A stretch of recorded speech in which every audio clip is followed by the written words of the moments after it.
continue with the Diamond Sutra, and last time we finished section 17, and we should be starting section 18 today. But before we start, section 1 to 17 that we have learned, is important that we grasp the most important concept in the Diamond Sutra. In the Diamond Sutra, it is very, very important that we know what is the ego. So it's always mentioned in there, no ego, no personality, and no beings, and no life or longevity or life. A lot of negating this. Personality, ego, personality, beings, and life. So these are the four fallacious ego concepts that you will have to get rid of. So basically, in the North American language is elimination of your ego. Now then you have to understand what is this ego that we have. Or after you know that you have to make sure that you have no attachment to ego, then you have no attachment to Dharma. When you have a completely no attachment to ego, all your mental afflictions are gone. Now how do you do this complete elimination of ego? By practicing contemplation of egoness. No ego.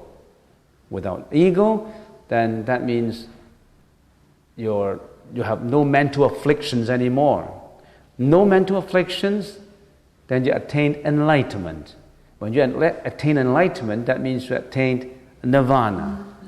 So that's the first concept that you should know. Elimination of the ego, generally speaking, elimination of the ego. When the ego is eliminated, all your mental afflictions will be eliminated. Then you have to understand what are our mental afflictions. Some people don't even understand what kind of mental afflictions we have. Don't know. What is this ego? Don't know. So by studying the Diamond Sutra, we know. And all this will lead to enlightenment. And this enlightenment will lead to nirvana. What is nirvana? What is parinirvana? All these you have to understand. And then it goes further. The Diamond Sutra goes further. Elimination of the ego is not the ultimate enlightenment.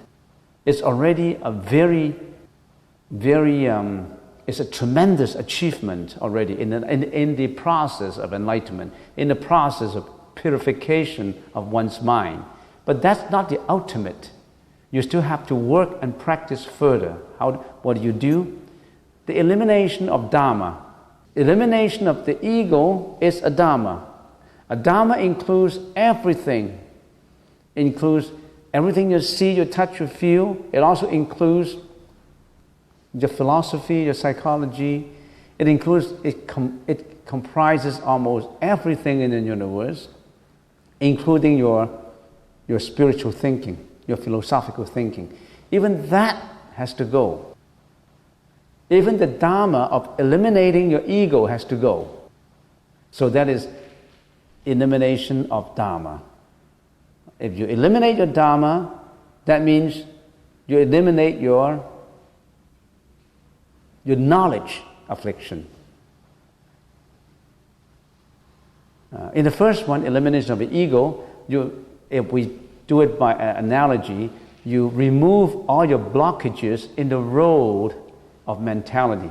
The second one, you remove all your blockages in your knowledge. What you know is an obstruction to you. This is what I know, this is my view. What you know is actually obstructing your enlightenment, and we don't know about it.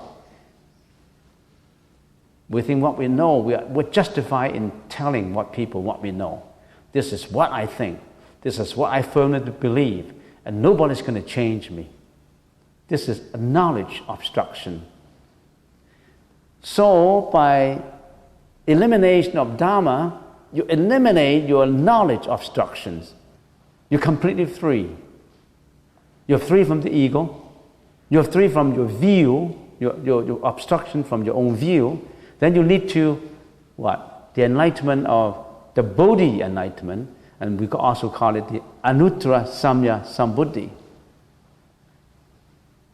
But that's not yet the ultimate. You still have to carry on practice. What do you eliminate next? The elimination of no Dharma. Or you can say, no Dharma. If you come to the elimination of no Dharma, you begin to see that ultimate, complete, supreme enlightenment. Do you understand yourself? Do you understand this entity or ego called I, or John, or Jeanette, or Rick, or Winston, or whatever name you call, or whatever name your dad gives you? It's just a name. That name is not you. That name only labelizes you, in a certain way stigmatize you, stereotype you in a certain way. So what does this ego make up of? You really have to understand. If you keep on reading the Diamond Sutra and you don't even know this basic concept, it wouldn't help you very much. What is this ego? Let's analyze it. What is cosmic existence? What exists? What is the universal existence? If we can classify all existence very simply in two ways.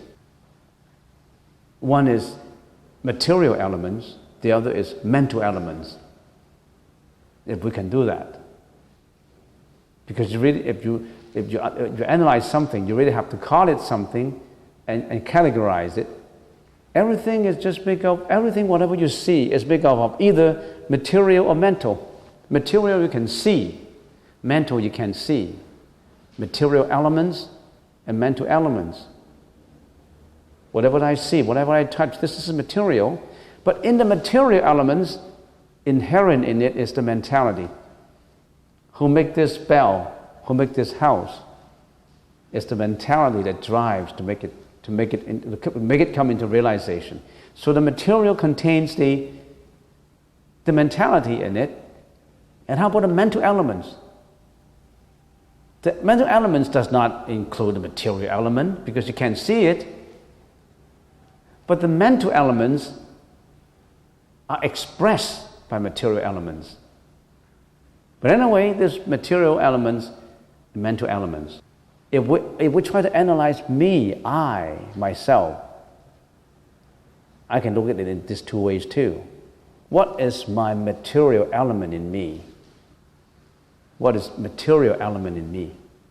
Don't you know your material element? We really have to understand yourself, myself. If you don't even think of, where do I come from? Why did I get born into this world? Why do I have to go through what I have gone through? And why all these things happen to me? Where did I come from? Where would I go after I died? All this is analysis of yourself. You've got to know something about yourself, do you? Every day when you go out to work, before you go to study, you walk to the washroom and you look at your mirror, you brush your teeth, you clean your face, and you look at yourself. That's yourself. And somebody said, that's not myself. That's not myself that I'm looking at. It's not really myself. I'm looking at the material elements of myself. That's not yourself. So, what is this self make up of? Material and mental. What is this material that make up of me? Any grade 5 or grade 6, grade 7 studying science and biology, they would tell you, I make up of me, and me, I have a head, I have limbs, I have a body, And if I continue to analyze my material elements, I have this internal organ, I have my heart, my lung, my kidney, my bones, and everything. I've got everything in me that constitute a person in me. Is all these things, a conglomeration of all these things, really you? That's your material elements only, not the real you. So material elements, what am I making up of? These internal organs, my skin, my bone, my saliva, my blood, my urine, my phlegm, the liquid in me or the blood in me, that's material elements. And how about my mental elements? What are my mental elements? Other than the material elements I look at. Mental elements, I can't see them, but they're expressed by my material elements. What are these mental elements? My perception, my conception, my volition, my consciousness. These are the 4 mental elements. So I got this one material element, which I call the what? The body. And all this perception, conception, volition, and consciousness, what do I call it? The mind. And what do I make up of? Body plus mind.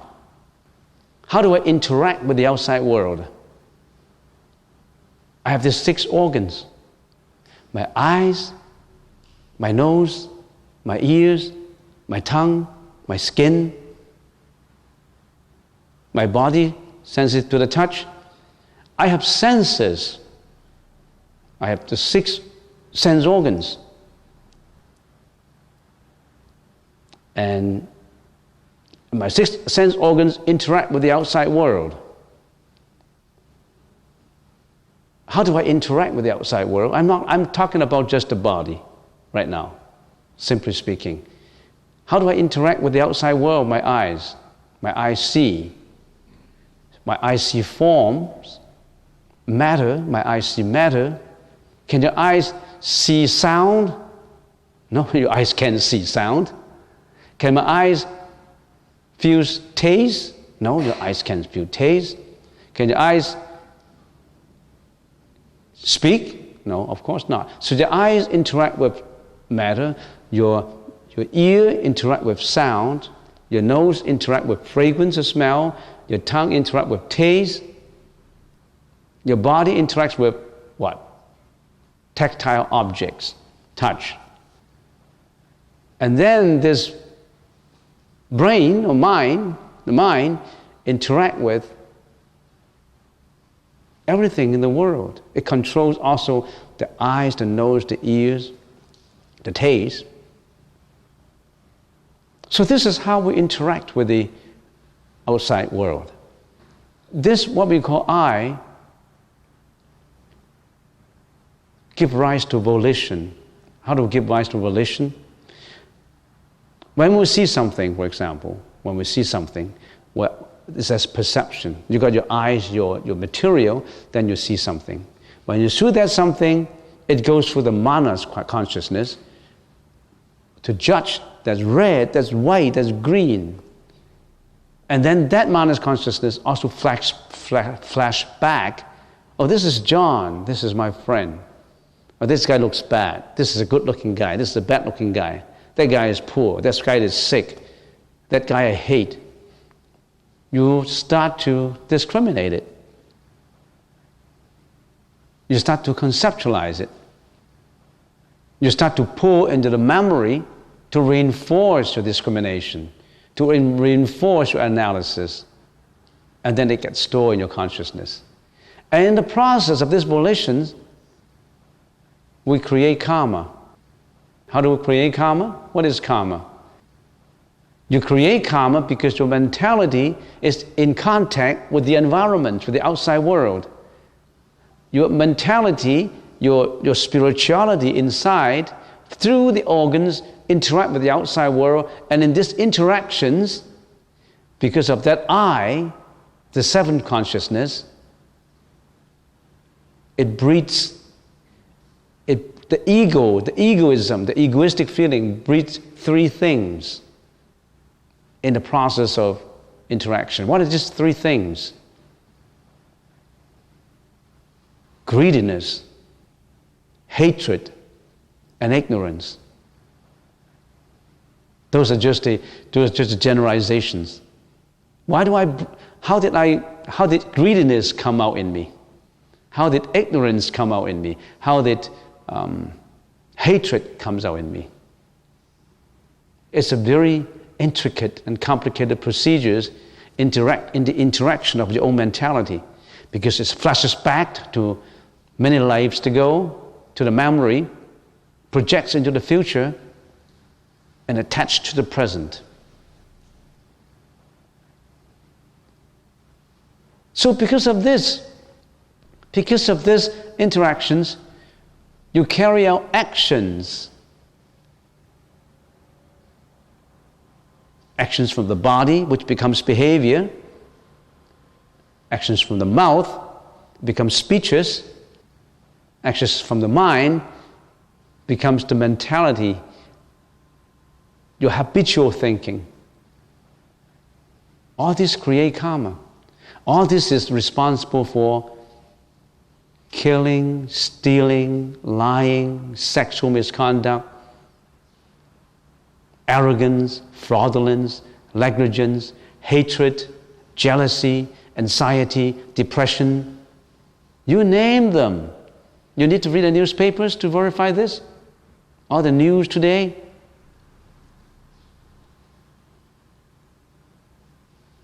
We don't read newspapers because we haven't got time. We do all these studies, but I read newspapers before.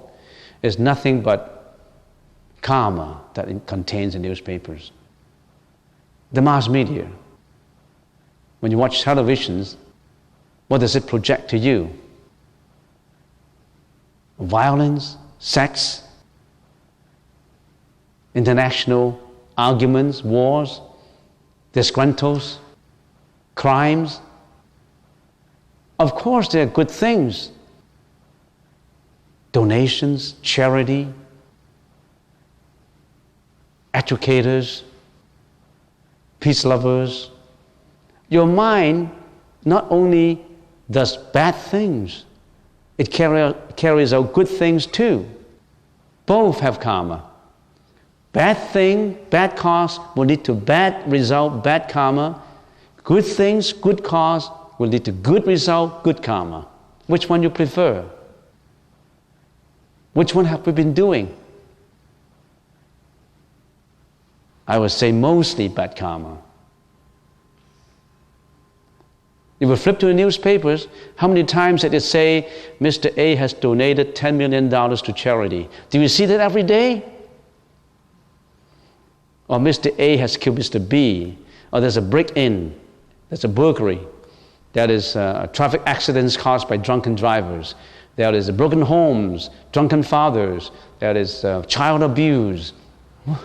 What kind of karma you see the most in newspapers? So we create our own karma.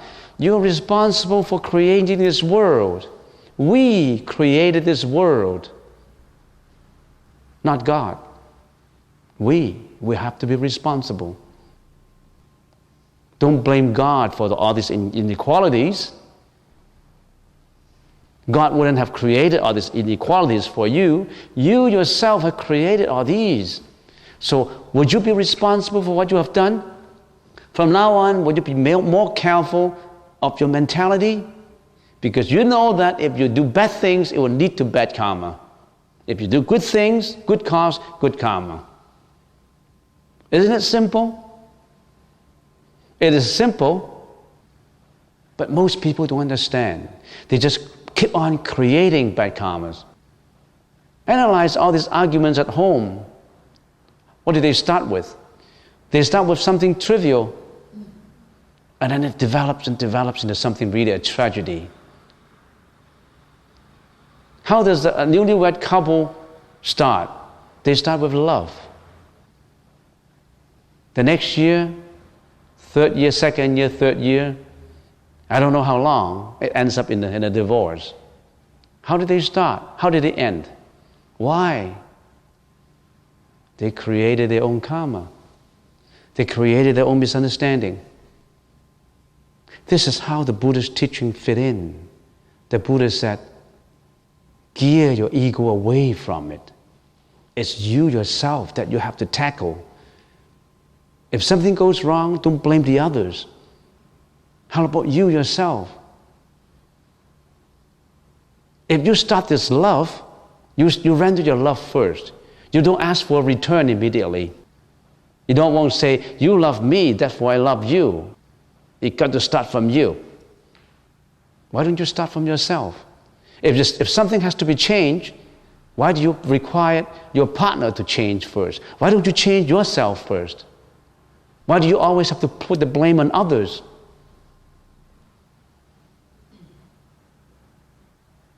So, all this is about the Buddha's teaching. Nothing about worshiping, nothing about prostration, nothing about blind faith. It's about the analysis of yourself and how do you interact with other people in the righteous way, in a way that's marked with morality, with charity, with endurance, with wisdom. After all this help you to develop. After all this help you, your own mentality to develop to a point that you find joy in life, satisfaction in life, happiness in life. You can't find happiness just by leading at a Buddha and say, Buddha, give me the blessings. I like happiness. Please give me the happiness. And you don't work at it. There's no free lunch. You need to work at it. Starting from tomorrow on, work at it. Don't postpone, don't delay anymore. You're wasting your time. Every day you're doing the same thing, the same rigmarole of going to work, breakfast, lunch, and dinner, and karaoke, and TV, and talking on the phone. And are this bettering our life? Of course, we have responsibilities to fulfill. Once you fulfill a responsibility, you're going to find out more about this spirituality of life. Don't just look at the material side of life. How about the spiritual side? It's the spiritual that dominates the material. Does the material comes out by itself? You see the car on the road, is it just comes out from the road? It comes out from the mind. All good acts comes out from the mind. All bad acts comes out from the mind too. Which one you prefer? Most people, unnoticingly, and sometimes spontaneously from the habitual thinking, tend to divert to the bad side. Why? Because we've been surrounded by bad habits, by habitually bad thinking. One of these bad habits, just to pick it from the air, and I can tell you right now, is killing animals for food. That's a habitual thinking of human civilization. You kill the pigs, the cows, the lambs, the sheep, the chickens, the dogs, you kill them brutally for food.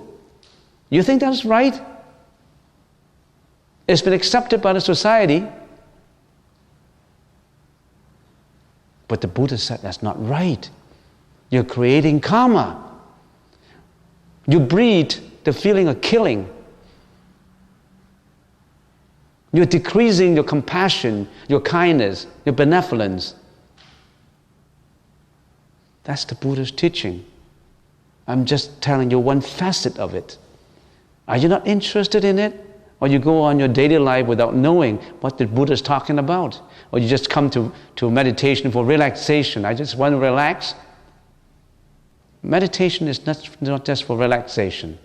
It's to find out your own wisdom. It's to tackle the problems that you have inside of you.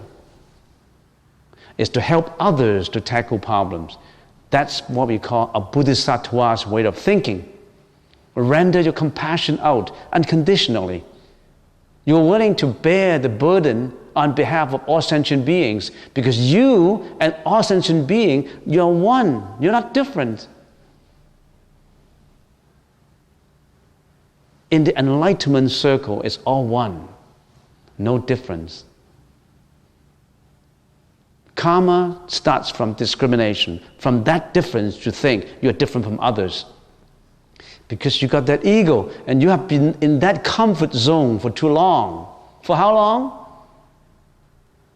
We have been in our comfort ego zone for very, very long. How long? Since birth? No. Since many lifetimes ago.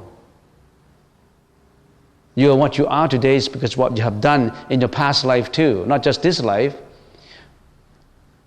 You are what you are, you encounter what you have encountered because of both the past life and the present life. Can you change? Of course. Everything is changing. That's the concept of changeability. That's the concept of emptiness. There's nothing that is not changed. There's nothing that is not changing. There's nothing in this world that's not changing. Not even the molecule, not even the proton, the neutron. They are actively moving all the time. Just like our thought. Why am I talking about all these? We've got to know ourselves. The study of Buddhism is about a study of oneself. And if you know Buddhism, for example, if you do meditation, how does it help you? People like to see benefits, you know. What's the immediate benefits of Buddhism? It's a roadway to better mental health. It's a remedy. It's a betterment of mental health. It resolves your problem of anxiety, of depression. It's your own mental health. Meditation leads to a betterment of mental health. More than just your own mental health, it leads to the betterment, it leads to better humanization, better civilization. Why?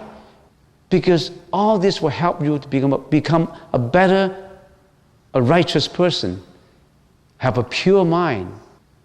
You're not becoming too egoistic now. You're changing. You're working for the majority. Anything that works towards the welfare of the majority would gear towards the right way.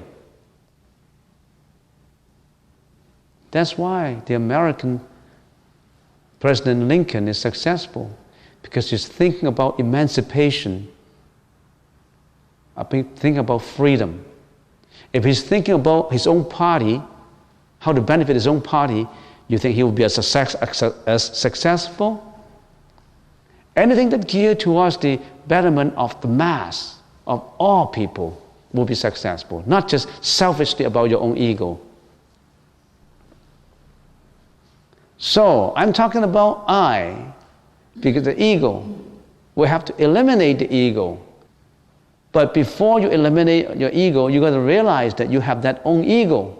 Sometimes you don't even realize it, because thought basically has three categories. Every thought basically has three categories.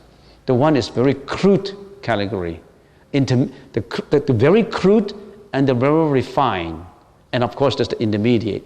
Very crude, you may discover your own thought. Say that if you hit someone, oh, I know it's wrong to hit him. Some people may not even know a crude thought is wrong. He hit someone and he got caught, he got thrown in jail, then he know, oh, I shouldn't have hit that person. But if he can control his mind before he strikes out his fist, he stops. Because his righteousness controls his own crude thought. Some people can't even control his crude, not refined, crude thought. That's why people become criminals. They only know once they have committed the error. They committed the crime only after the fact. But the more wise people, they know their crude thought is, they stop at that point. No, I can't do it. I can't do these bad things, because that will lead to certain consequences. That's a crude category. There's also the intermediate category, which is more refined, and then it's the very refined category, a very refined thought. Refined thought, it comes out, you don't even know about it. That thought, you don't even know about it. For example, I realized sometimes, I think everybody have that ability, not just me. You can read people's mind. Not just me. I mean, everybody can. If you're always in meditation, if you always have that equanimity of mind, you can read people's mind. We're not looking for that supernatural power, but you have that. For example, when I look at I look at a person, I know that his mind is hanging on. Just to give you an example, a meditator in here, and then there's a new lady coming in, and he thinks, oh, that's a good-looking lady. When he was circumambulating, he will look at that lady. He may not even know about it, that he has that refined, intermediate thought in his mind. Oh, there's a good-looking guy, there's a good-looking lady. And what would that thought lead to? The thought of sensuous feeling. And then it keeps on going and going and going. It's just like when you watch movies. You have to watch out what a youngster watch movies. If a youngster keep on watching porno movie every day, he's going to commit it. He's going to commit things that his parents won't allow him to do. Because he watches so much that he becomes habitually thinking that way. He thought that's cool. That's what he should do.